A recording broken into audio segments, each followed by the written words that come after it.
জুলাই সনদের আইনি ভিত্তি ছাড়া কোনো নির্বাচন হবে না বলে মন্তব্য করেছেন জামায়াতে ইসলামের আমির ডাক্তার শফিকুর রহমান।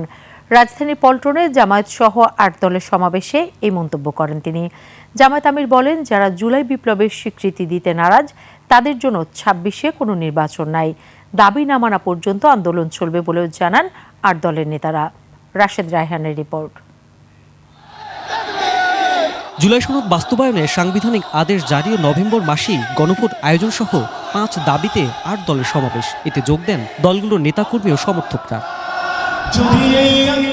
সকাল থেকে রাজধানীর বিভিন্ন এলাকা থেকে আসা খণ্ড খণ্ড মিছিলে বেলা ১২টায় পূর্ণ হয়ে যায় সমাবেশস্থল পল্টন মোড় এলাকা। দুপুর ২টার কিছু পরে সমাবেশের আনুষ্ঠানিকতা শুরু হলে গুলিস্তান থেকে নাইটিঙ্গেল মোড় এবং বাইতুল মোকাররম উত্তর গেট থেকে মৎস্য ভবন পর্যন্ত সৃষ্টি হয় জনসমুদ্র।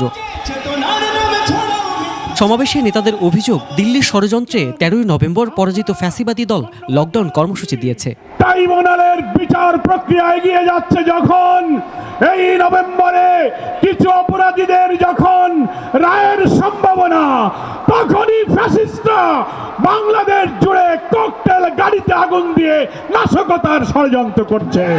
১৩ই নভেম্বর কোন বাকশালপন্থীকে বাংলার রাজপথে আমরা নামতে দেব না। গণভোটের তারিখ নিয়ে বায়নাবাজি কেন, এমন প্রশ্ন রাখেন জামায়াত আমির। যারা জুলাই বিপ্লব মানবেন না তাদের জন্য ২৬ সালে কোনো নির্বাচন নাই। ২৬-এর নির্বাচন দেখতে হলে আগে জুলাই বিপ্লবের স্বীকৃতি লাগবে, আর জুলাই বিপ্লবের স্বীকৃতি দিতে হলে জুলাই সনদের আইনি ভিত্তি দিতেই হবে। এই আইনি ভিত্তি ছাড়া কোনো নির্বাচন অনুষ্ঠান হওয়ার কোনো সম্ভাবনা নেই। রাজনৈতিক পক্ষগুলো জনগণের ভাষা বুঝতে ব্যর্থ হলে পরিণতির জন্য তৈরি থাকার হুঁশিয়ারি দেন নেতারা। জুলাই সনদ যখন আইনি ভিত্তি পাবে, তখন জাতীয় নির্বাচন আইনি ভিত্তি তৈরি হবে, অবৈধ নির্বাচন হবে। রাশেদ রায়হান, ২১ টেলিভিশন, ঢাকা।